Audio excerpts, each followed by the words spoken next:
steed through the foam goes prancing, while shields and spears and helms are glancing. From fjord to sea, our ships ride free, and down the wind with swelling sail, we race before the gathering gale. So sang the sea-roving adventurers of the early Middle Ages, known as Vikings. The Vikings came from Scandinavia in the far north of Europe, from the countries we call Denmark, Sweden, and Norway. The Northmen sailed by the sun in the daytime and the stars at night. In their sturdy longships, they traveled farther than any other sailors of their time as they fared to their adventures of commerce and war. Thou hast the art, O king, of sailing stormy seas and living long under the sea-sprayed tent. The skills of seafaring were passed on from father to son. From early youth, they learned the secrets of the winds and currents, rowing when the air was still, using the square sail when the breeze was favorable. And down the wind with swelling sail, we race before the gathering gale. From the 9th to 11th centuries, these pagan pirates, warriors, colonists, and merchants poured over much of Europe.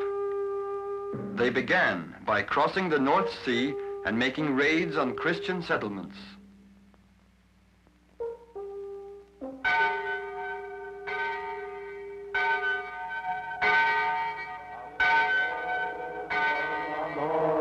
From the fury of the Northmen, good Lord, deliver us.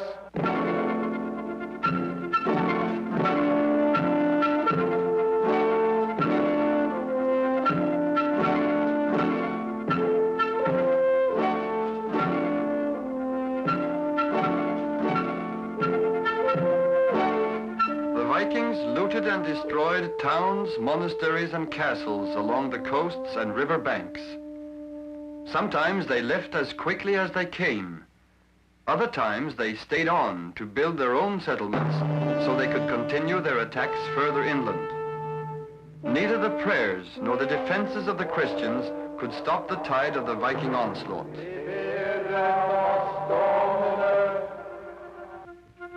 The solitary raids grew into big invasions as petty chieftains joined together under strong leaders, and fleets of longships assaulted the largest centers of the Western world.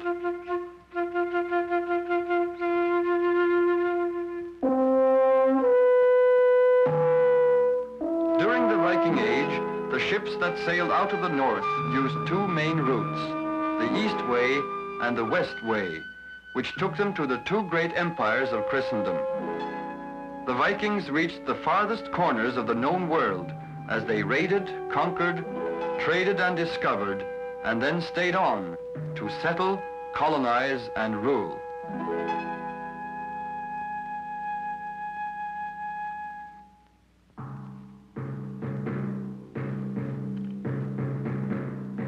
From Ireland to Constantinople, they left a trail of destruction and plunder. They also left a new way of life, for northern civilization was young and vigorous, as yet untouched by Greek, Roman, and Christian traditions. The invaders lived in the spirit of myth and legend, performing deeds of great boldness and valor, loving adventure and seeking fame and honor. They were proud and independent, yet from the peoples they conquered, they learned many new things, and their captives gained fresh ideas of freedom and equality, for even slaves had recognized rights in Viking society. The Skalds, the poets and storytellers of the North, shared the life of the sea rovers and told of their exploits. In noble rhymes, the Skald would praise their skill in battle or lament the heroic death of a young warrior. Much the sea from me hath taken, cruel to count my family's loss. For my son hath come to an end, like a tree overturned by a storm.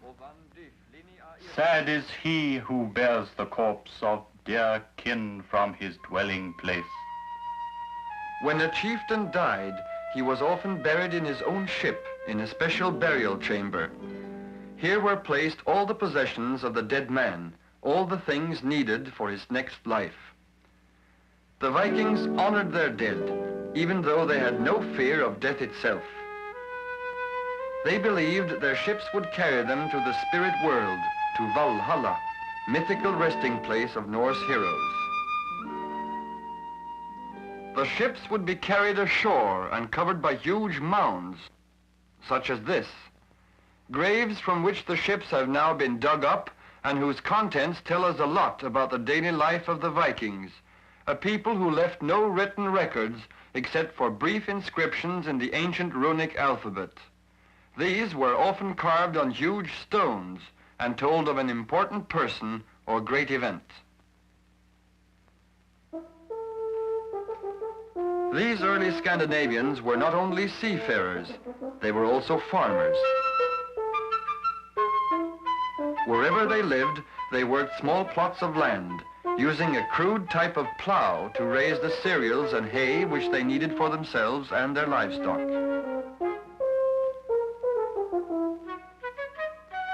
In their farming methods, they differed little from most other people of Europe in the 9th and 10th centuries. The great difference lay in the fact that they were independent farmers, owning their own land and moving about as freely as they chose.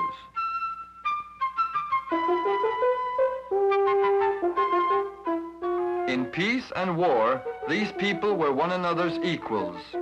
Men did the heavy work, such as the threshing of the grain, while women did the house chores like grinding the grain for use in cooking and baking. Cooking was done over an open fireplace in the center of the Vikings' one-room wooden houses. Their households were large and family ties very strong. The idea of kinship, of loyalty to one's blood relations, was of great importance. "Bare is the back of the brotherless," says the proverb of the time. A man's first allegiance was to all his kinsmen, rather than to a chieftain or a king. From earliest youth, children followed their elders in play and in work. Girls learned to help their mothers, who in addition often had slaves to assist with the many jobs. Viking women ran their households with a firm hand. Both in and out of the house, women in the north had more equality and independence and played a greater role than other women in medieval Europe. Grandparents shared the family home with their sons, daughters, and grandchildren and helped them with the various household tasks. One of the most important of these was the spinning of wool, which was the usual material for clothing and prepared entirely by hand. It would first be spun into a coarse thread and then later woven into cloth on a simple loom. Gambling and game playing was a favorite recreation of the older men. They could sit and occupy themselves for hours, playing a table game very similar to checkers or chess. The large common room with its open hearth was the center of all domestic activity. There were no chimneys in these Viking houses, and the smoke went out through an opening in the roof. During the short days of the northern winter, the men would spend their time hunting or making tools and other implements. Besides being expert shipbuilders, they were skilled craftsmen in both wood and metal and able to make fine silver jewelry. Meals were eaten at a long wooden table, and the head man of the house usually sat in the high seat or place of honor. The Vikings had frequent feasts, particularly during the long and dark winter months, while they waited for the snows to thaw and the iced-in fjords to open up. Guests were always made welcome, and a family was proud of the hospitality it could offer. The men loved to eat and drink heartily, and would entertain themselves by telling and listening to stories and sagas of exciting adventures and dangerous sea journeys. This did say my mother, that for me should be bought a ship to share the life of Vikings. And down the wind, with swelling sail, we race before the gathering gale. The Norse sagas were first written down several hundred years later in Iceland, discovered and settled by the Vikings in the middle of the 9th century. From here, the Norsemen sailed even farther across the Atlantic to found a colony in Greenland. The saga of Eric the Red, who settled in Greenland, speaks of his son Leif, who navigated even farther to the west to explore the far-off shores of North America, which he called Vineland. Other sagas tell of permanent Viking settlements in Western Europe, in Normandy, in Ireland, and above all, in Britain. In the Danish colony known as the Danelaw, the Danes owned the land and imposed their own laws. From here they spread and conquered the Anglo-Saxons, uniting all of England under one ruler.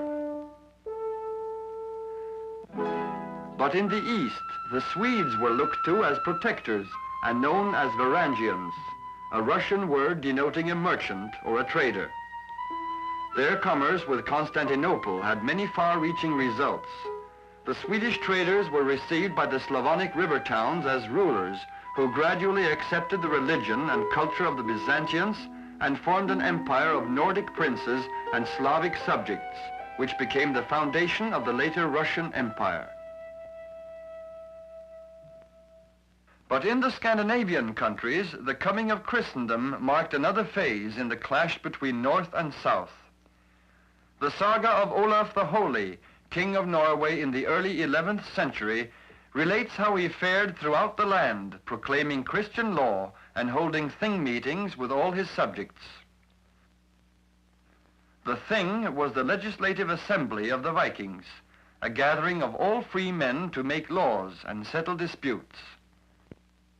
Olaf's saga tells of his Thing meeting with the freemen from the Dales and their chieftain, Gudbrand.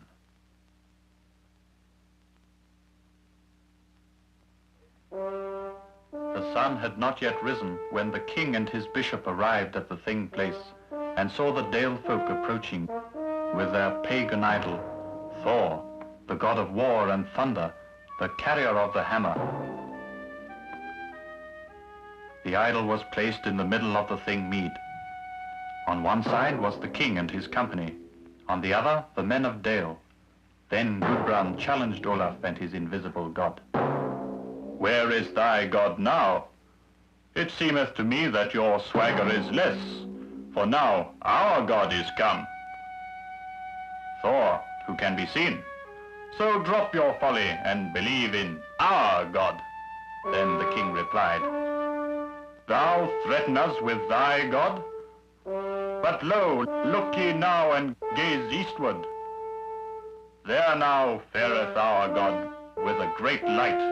As the men looked to the dawn, Olaf quickly had their idols smashed. When the Dale folk saw their god destroyed, they first rose and fled in panic.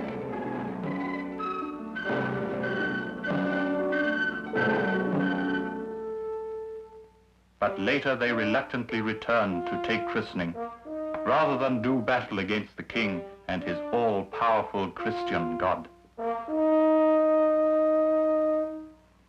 Like all else in the north, the Christianity of Olaf was fierce and strict. Yet, while the Vikings were altering the life of southern Europe, the church was beginning to tame the fury of the Northmen.